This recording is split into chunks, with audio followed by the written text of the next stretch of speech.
Hello students, आज के इस वीडियो लेक्चर में हम डिस्कस करेंगे प्लाज्मा मेम्ब्रेन या जीव द्रव्य कला के बारे में। सबसे पहले हम देखते हैं कि जीव द्रव्य कला या प्लाज्मा जो झिल्ली है यह नाम किसके द्वारा दिया गया। तो सेफ्रिज और प्लोव दो साइंटिस्ट हुए, इन्होंने 1931 में जीव द्रव्य कला या प्लाज्मा झिल्ली टर्म दी। साथ ही साथ जो प्लाज्मा झिल्ली होती है इसे हम कोशिका कला के नाम से भी जानते हैं, और यह जो कोशिका कला टर्म है यह नागेली और क्रेमर के द्वारा दी गई थी। जैसा कि आप सभी जानते हैं कि जितनी भी जो जीवित सेल्स हैं उनके बाहर हमें प्लाज्मा मेम्ब्रेन देखने को मिलती है। प्रत्येक जो कोशिका होती है, अगर हम बात करें प्लाज्मा मेम्ब्रेन होता क्या है, तो ये क्या करती है, जितनी भी जो कोशिकाएं होती हैं उनके चारों ओर पाई जाती है, और यह जो सजीव झिल्ली होती है यह कोशिका में प्रवेश करने और बाहर निकलने वाले पदार्थों पर नियंत्रण रखती है, उनके ट्रांसपोर्टेशन को कंट्रोल करती है। साथ ही साथ जो बाह्य जो वातावरण होता है इससे कोशिका को पृथक करती है। तो इसे हम क्या कहते हैं, प्लाज्मा मेम्ब्रेन कहते हैं। साथ ही साथ दूसरा इसे हम सेल मेम्ब्रेन भी कहते हैं। अगर हम इसके स्ट्रक्चर के बारे में बात करें तो प्लाज्मा मेम्ब्रेन प्रोटीन और लिपिड का एक नेटवर्क होता है जो कि सेल की बाउंड्री बनाता है। यहाँ पे स्ट्रक्चर में हम एक चीज़ देखते हैं कि जब इलेक्ट्रॉन सूक्ष्मदर्शी के आविष्कार से पहले बहुत सारे अप्रत्यक्ष प्रमाणों के आधार पर यह अनुमानित किया गया कि प्लाज्मा झिल्ली वसा और प्रोटीन के द्वारा बनी हुई होती है। 20वीं सदी के आरंभ से अब तक जो प्लाज्मा झिल्ली की संरचना के संबंध में जो मत दिए गए वो कुछ इस प्रकार हैं। सबसे पहले 1899 में ओवरटन के द्वारा लिपिड झिल्ली का प्रस्ताव दिया गया कि जो झिल्ली होती है वह लिपिड की बनी हुई होती है। इस प्रकार 1926 में गोर्टर और ग्रेंडल ने वसा के द्विआण्विक स्तर की बनी हुई बताया झिल्ली को। इसके बाद में सैंडविच मॉडल दिया गया जो कि डेनियली और डॉसन के द्वारा 1935 में दिया गया था। जो आज के टाइम पे जो सबसे फेमस और जिसे फॉलो किया जाता है प्लाज्मा मेम्ब्रेन की स्ट्रक्चर के बारे में, जिसको वह मॉडल है फ्लूइड मोज़ेक मॉडल या तरल मोज़ेक मॉडल। यह जो मॉडल है वह सिंगर और निकोलसन के द्वारा दिया गया था। इस मॉडल के अकॉर्डिंग जो प्लाज्मा मेम्ब्रेन है, ये जो जीव द्रव्य कला है, वह लिपिड और प्रोटीन की बनी हुई होती है। इकाई झिल्ली की भांति इस मॉडल में भी लिपिड की दो परतें होती है, लेकिन यहाँ पे जो लिपिड के अणु हैं वे अर्ध तरल अवस्था में रहते हैं। जो लिपिड के अणु हैं वे तो अर्ध तरल अवस्था में होते हैं, वहीं जो प्रोटीन है वह मोज़ेक अवस्था में यहाँ पे देखने को मिलता है। इस मॉडल के अंदर प्रोटीन्स लिपिड अणुओं को आच्छादित कर सैंडविच नहीं बनाते, बल्कि अर्ध तरल लिपिड की द्विपरत में आंशिक या पूर्ण रूप से अंतःस्थापित होते हैं। यहाँ पे क्या होता है कि जो प्रोटीन्स होते हैं वह लिपिड की जो बाइलेयर होती है उसके बीच में आंशिक या पूर्ण रूप से अंतःस्थापित होते हैं। लिपिड की परत में अंदर धसे हुए प्रोटीन्स को हम इंटीग्रल प्रोटीन कहते हैं, वहीं लिपिड परत की सतह पर पाए जाने वाले प्रोटीन्स को हम पेरिफेरल प्रोटीन के नाम से जानते हैं। अगर हम प्लाज्मा मेम्ब्रेन के कंपोनेंट्स के बारे में बात करें तो प्लाज्मा मेम्ब्रेन मेनली 3 कंपोनेंट्स से मिलकर के बनी हुई होती है, लिपिड, प्रोटीन और कार्बोहाइड्रेट। एक एक करके हम इन कंपोनेंट के बारे में देखते हैं। ह्यूमन आरबीसी की जो प्लाज्मा मेम्ब्रेन है इसके बारे में अगर बात की जाए तो लगभग इसमें जो प्रोटीन होते हैं वे 52% होते हैं, फैट 40% पाया जाता है, और जो कार्बोहाइड्रेट होती है वह 88% यहाँ पे देखने को मिलता है। तो सबसे ज़्यादा जो क्वांटिटी है वह प्रोटीन की हमें देखने को मिलती है। अब कंपोनेंट्स में हम स्टडी करते हैं सबसे पहले वसाओं के बारे में। तो जो सेल मेम्ब्रेन होती है वह मेनली 3 प्रकार के एम्फीपैथिक लिपिड्स से मिलकर के बनी हुई होती हैं। ये लिपिड्स कौन से होते हैं? फॉस्फोलिपिड्स, ग्लाइकोलिपिड्स और स्टेरोल्स। इन तीनों लिपिड में भी अगर हम बात करें तो जो सेल्स होती हैं इनमें इनकी जो क्वांटिटी होती है वह सब सेल्स में अलग अलग देखने को हमें मिलती है। फिर भी मेजॉरिटी की अगर बात की जाए तो सबसे ज़्यादा फास्फोलिपिड हमें देखने को मिलता है।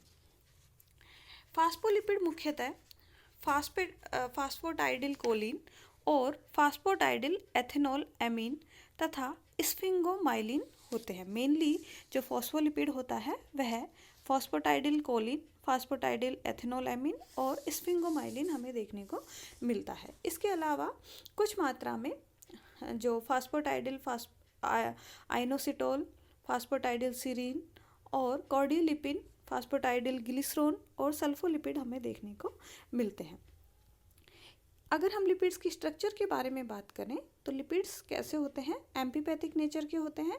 एम्फीपैथिक नेचर से हम समझेंगे कि जो लिपिड का एक सिरा होता है जिसे हम हेड कह सकते हैं वह पोलर या हाइड्रोफिलिक टाइप का होता है। हम इसे जलरागी सिरा भी कह सकते हैं। वहीं जो टेल पार्ट है, फैटी एसिड का बना हुआ टेल पार्ट, यह हाइड्रोफोबिक होता है। फ्लूइड-मॉजिक मॉडल के अंदर लिपिड बाइलेयर की जो बात की गई है उसके अंदर लिपिड का जो हेड पोर्शन है, जो हाइड्रोफिलिक जो एरिया है, रीजन है, यह बाहर की तरफ स्थित होता है। वहीं जो हाइड्रोफोबिक जो एरिया है वह अंदर की तरफ स्थित होता है। नेक्स्ट हम बात करते हैं कंपोनेंट्स में ही प्रोटीन के बारे में। तो प्रोटीन के बारे में हम पहले भी देख चुके हैं। दो तरह के प्रोटीन्स एक तो देखने को मिलते हैं हमें, एक तो होता है पेरिफेरल प्रोटीन और दूसरा है इंटीग्रल प्रोटीन। प्रोटीन प्लाज्मा झिल्ली का प्रमुख संरचनात्मक घटक होता है। इसमें जो पेरिफेरल प्रोटीन्स होते हैं ये बाह्य सतह पर जो वसा अणुओं के बाहर स्थित होते हैं। बाहर स्थित होने के कारण इन्हें प्रोटीजेज एंजाइम के द्वारा आसानी से अलग किया जा सकता है। दूसरे प्रोटीन्स होते हैं आंतरिक या इंटीग्रल प्रोटीन्स। ये प्रोटीन वसा की जो बाइलेयर है, लिपिड जो बाइलेयर है, उसके अंदर अंतःस्थापित होते हैं और इन्हें हम आसानी से अलग नहीं कर सकते। नेक्स्ट कंपोनेंट है प्लाज्मा मेम्ब्रेन का कार्बोहाइड्रेट्स।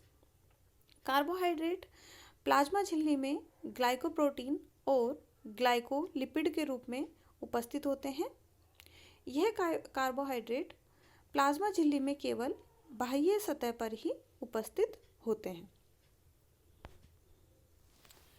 अब हम बात करते हैं कुछ स्पेशलाइज्ड स्ट्रक्चर की, प्लाज्मा मेम्ब्रेन से बनी हुई कुछ विशिष्ट संरचनाओं के बारे में हम बात करते हैं।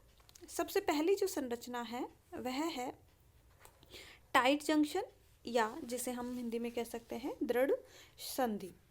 जो दृढ़ संधि होती है वह क्या करती है, हम कह सकते हैं कि ये दो सेल्स के बीच में जो दो संलग्न जो कोशिकाएं होती हैं, इन दोनों की जो प्लाज्मा झिल्ली होती है, इनके जो बाह्य स्तर होते हैं ये परस्पर मिल करके अंतराकोशिक स्थल को बिल्कुल समाप्त कर देते हैं, वर्चुअली इम्परमेएबल बैरियर बना लेते हैं जिसमें से फ्लूइड का ट्रांसपोर्टेशन नहीं हो पाता है।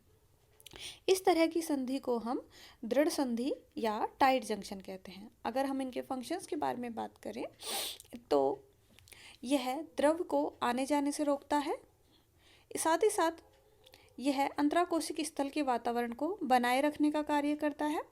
यह फिजिकल बैरियर की तरह कार्य करता है जो अन्य झिल्लियों के समेकित प्रोटीन को द्रव्य वसा द्विसतह से गमन से रोकती है। साथ ही साथ कुछ कोशिकाओं में यह मंद विद्युत कुचालक की भांति भी कार्य करता है। नेक्स्ट स्पेशलाइज्ड स्ट्रक्चर, विशिष्ट संरचना जो है वह है गैप जंक्शन, या हम इसे संचार संधि भी कह सकते हैं।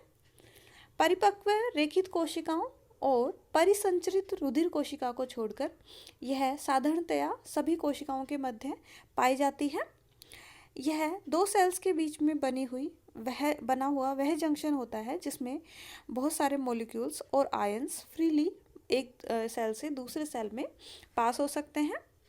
अगर इनके फंक्शंस के बारे में बात करें, गैप जंक्शन के फंक्शन के बारे में, तो यह पहला फंक्शन है कि ये जो एक्सटर्नल जो प्रेशर होता है, बाह्य जो दाब होता है, उससे कोशिका को बचाता है। सेकंड जो गैप जंक्शन का फंक्शन है वह है कि यह संलग्न कोशिकाओं के बीच में जो आयंस होते हैं उनके आवागमन तथा विद्युत संचार को करवाता है। नेक्स्ट स्ट्रक्चर है प्लाज्मा मेम्ब्रेन से बनी हुई डेस्मोसोम्स। डेस्मोसोम्स दो कोशिकाओं के संपर्क में आने वाले वो स्थान होते हैं जो एक दूसरे को आसंजित रखते हैं, अटैच्ड रखते हैं। जो दो सेल्स होती हैं इनको टाइटली एक दूसरे के साथ होल्ड करके रखते हैं। कुल मिलाकर अगर हम कह सकते हैं कि ये कई कोशिकाओं को एक इकाई की भांति कार्य करने के लिए आधार प्रदान करते हैं। फोर्थ जो स्ट्रक्चर है, विशिष्ट संरचना प्लाज्मा मेम्ब्रेन से बनी हुई, वह है माइक्रोविलाई या सूक्ष्मांकुर जिसे हम कहते हैं। माइक्रोविलाई सूक्ष्म अंतर्वलित बेलनाकार अतिवृद्धियाँ होती हैं जो कि क्या करती हैं, किसी भी जहाँ पे ये पाई जाती हैं उस सतह की क्या करते हैं, उस सरफेस एरिया को इंक्रीज कर देते हैं, उस मेम्ब्रेन की जो अवशोषण की क्षमता होती है उसको बढ़ा देते हैं। अगर हम इंटेस्टाइन की बात करें तो इंटेस्टाइन की प्रत्येक सेल के अंदर इनकी जो नंबर होता है माइक्रोविलाई का जो नंबर वह लगभग 3000 तक पाया जाता है और इसे हम ब्रश बॉर्डर के नाम से जानते हैं। नेक्स्ट स्ट्रक्चर है इंटरडिजिटेशन। कभी कभी संलग्न कोशिकाओं की प्लाज्मा झिल्लियाँ अंगुली के समान प्रवर्धों में निकली रहती हैं, इन्हें हम इंटरडिजिटेशन कहते हैं। यद्यपि इसके द्वारा एक कोशिका दूसरी कोशिका से निकटतम संपर्क बनाए रहती है, फिर भी झिल्लियों के मध्य कुछ दूरी रहती है। यह जो संरचना होती है यह बलकृत संलग्नता का कार्य करती है। अब हम देखते हैं प्लाज्मा मेम्ब्रेन के फंक्शंस के बारे में। तो जो प्लाज्मा मेम्ब्रेन है वह, अगर इसकी परमिएबिलिटी की बात करें तो एक सेलेक्टिवली परमिएबल लेयर होती है जो कि एक ऐसी झिल्ली होती है जो जल एवं उसमें घुले पदार्थों की पारगम्यता में भिन्नता रखती है। एग्जाम्पल के लिए हम देख सकते हैं कि जल और कुछ घुलित पदार्थ जैसे ग्लूकोज और लवण को तो ये ट्रांसपोर्ट होने देती है, लेकिन ऐसे ही फिजिकल जो स्ट्रक्चर वाले दूसरे पदार्थ हैं उनको ट्रांसफ़र नहीं होने देती। इस प्रकार यह सेलेक्टिवली चयनात्मक पारगम्य एक झिल्ली होती है। अगर परिवहन के बारे में ही हम बात करें तो यहाँ पे दो तरह का परिवहन हम देख सकते हैं। एक तो है पैसिव ट्रांसपोर्ट और दूसरा एक्टिव ट्रांसपोर्ट। पैसिव ट्रांसपोर्ट से मीनिंग है कि जहाँ पे ऊर्जा की आवश्यकता नहीं होती, ऊर्जा खर्च करने की, जो अणु होते हैं उनका परिवहन अधिक सांद्रता से निम्न सांद्रता की ओर अपने आप होता है। वहीं जो एक्टिव ट्रांसपोर्ट होता है उसमें क्या होता है, ऊर्जा की आवश्यकता होती है और ये कम सांद्रता से अधिक सांद्रता की ओर होता है। पैसिव जो ट्रांसपोर्ट होता है यह सिंपल डिफ्यूजन या हम कहें फैसिलिटेड डिफ्यूजन यहाँ पे देखने को मिलता है। सुगमित विसरण, कई पदार्थ जैसे शर्करा और अमीनो अम्ल आदि जीव द्रव्य कला के आर पार विसरण सरल विसरण की तुलना में अधिक तेज दर से प्लाज्मा होते हैं।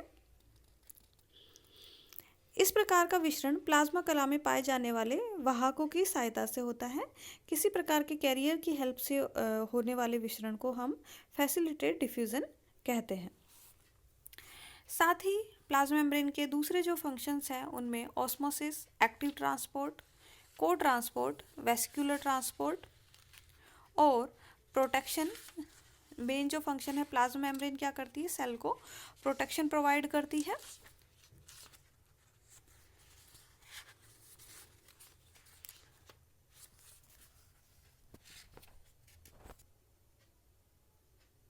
नेक्स्ट फंक्शन है division and fusion. Plasma membrane विभाजित होकर के नई कोशिकाओं का निर्माण करती है और संलयन से धानियाँ भी बनाती है। नेक्स्ट है regeneration and repair. Plasma membrane में रीजनरेशन और रिपेयर की कैपेसिटी होती है। यदि कोशिका की प्लाज्मा मेम्ब्रेन फट जाए या किसी भी कारणवश टूट जाए तो इसमें रीजनरेशन के द्वारा क्षतिपूर्ति करने की क्षमता इसके अंदर देखने को मिलती है। नेक्स्ट फंक्शन है सेल रिकॉग्निशन। प्लाज्मा मेम्ब्रेन के आधार पर विभिन्न प्रकार की कोशिकाओं को हम पहचान सकते हैं। जो प्लाज्मा मेम्ब्रेन है उसके आधार पर विभिन्न प्रकार की कोशिकाओं को पहचाना जा सकता है। इस प्रकार आज के लेक्चर में हमने प्लाज्मा मेम्ब्रेन की स्ट्रक्चर, फ्लूइड मोज़ेक जो मॉडल है वह है, साथ ही साथ प्लाज्मा मेम्ब्रेन में कौन कौन से कंपोनेंट होते हैं, lipid, protein, carbohydrate, plasma membrane से बनी हुई प्लाज्मा मेम्ब्रेन की कुछ स्पेसिफिक स्ट्रक्चर्स के बारे में, special structures, tight junction, gap junction, desmosomes, microvilli, interdigitation, इनके बारे में देखा। और प्लाज्मा मेम्ब्रेन के फंक्शंस के बारे में हमने ब्रीफली यहाँ पर देखा है। Thank you.